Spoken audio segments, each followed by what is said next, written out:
Waan ijoo qofarra kaasoo barbaada abbaan fedhe waan fedhe jechuu danda'anuti waan namni jedhu miti kalaallu waan ofiitti amannu ka hordofnu ka hojjennu kun jala muramuu qaba.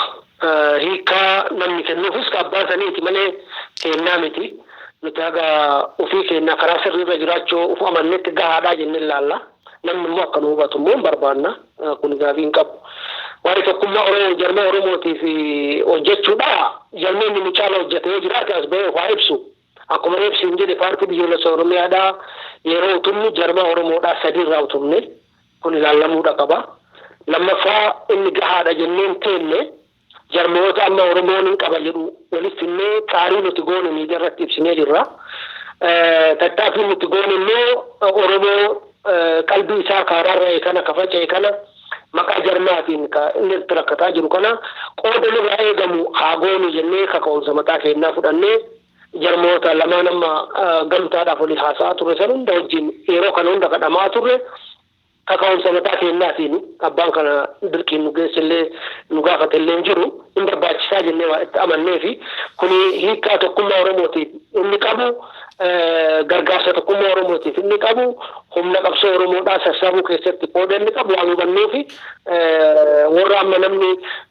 akka waan nuti tokkummaa miineetitti fakkeessanii urgufan kan hunda walitti qabnee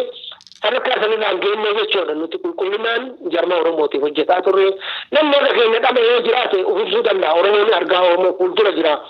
jarma Oromoo tokkoon suudhaaf wanti nu goone sani achirraa hafe jarmeenni kun wanti inni godhu waan gaarii dhoksanii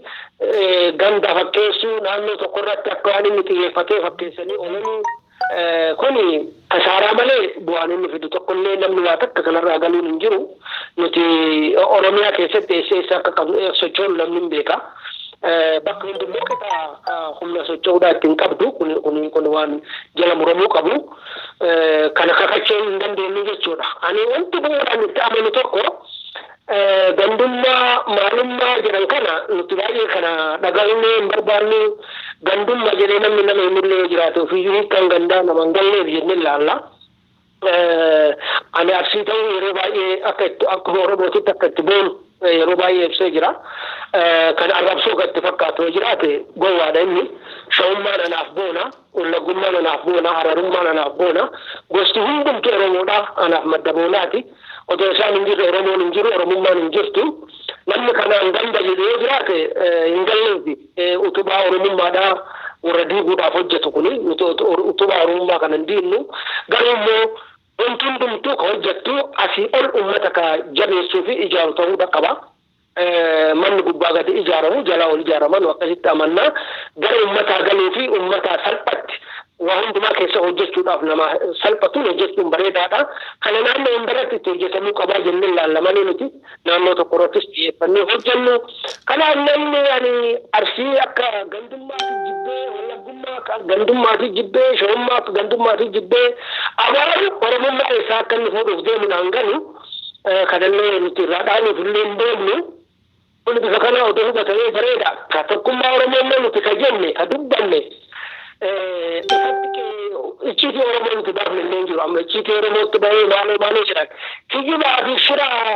qabsoo Oromoo keessatti oofamu Oromoon beekuu qaba Oromoon tokkummaan jarmoota maa dhufuu didee mari'ataa jettan waan tokko maa gadi hin baanee wanti isin hojjettan maaliif guduunfaan argannee gidduutti immoo gamtaan marii isaa yoo dhaabe maaliif akka dhaabe rakkoo maal akka isa mudate Oromoon hin beeku. Karaa biraatiin warroonni amma bifa biraatiin olala eegaa jiran kun lafa jalaan waan isaan godhaa jiran nuti hin beeknaa jechuudha akka waan nuti tokkummaa kana diinnee jarmootaa diinnee ibsuu qaba waan kana hiriirraa kenni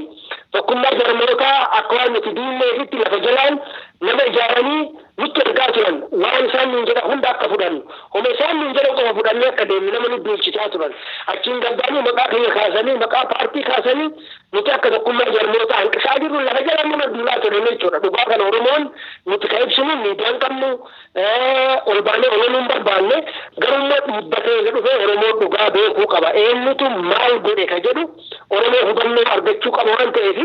ka sirrii godhe sirrii goosaa akka jedhu ka dogoggore akka qajeelfatu nuti kaayyaan keenya Oromoo dhugaa akka beeku adamsummaa Oromoo keessatti qabsoo yeroo durii deemaa ture keessa jarmaa akka rakkoo jiru Oromoon hin beeku akkanumatti barreessaa fagoodhaa jannata namaa fi godhu godhe laala keessa isaa rakkoo gurguddaa jiru kana namni of keessaa baasee uummatatti hidhee uummata wajjin furmaata barbaadu hin jiru. Har'allee aadama santu dhufee jechuun nu aadaa sanii borullee iftaanillee ifatti baasnee uummata keenya simaa yoo ta'e uummanni keenya furmaatatti haa barbaaddatu. Yoo lakki karaa badii dabaa deemaa jiramu santu ni baasaa ka jedhee uummanni amanu ta'e uummanni keenya karaa kan fudhatee haa deemu. Nuti ka deemnu uummata keenya ifa himuu qofa waan goone itti himnee waan dabe itti himnee uummanni akka furmaata barbaadu gochuudhaaf malee jarmaa tokko nama tokko arrabsuu xiqqeessuu isa barbaanne tokko illee goone hin qabnu nuti. Hayyee mee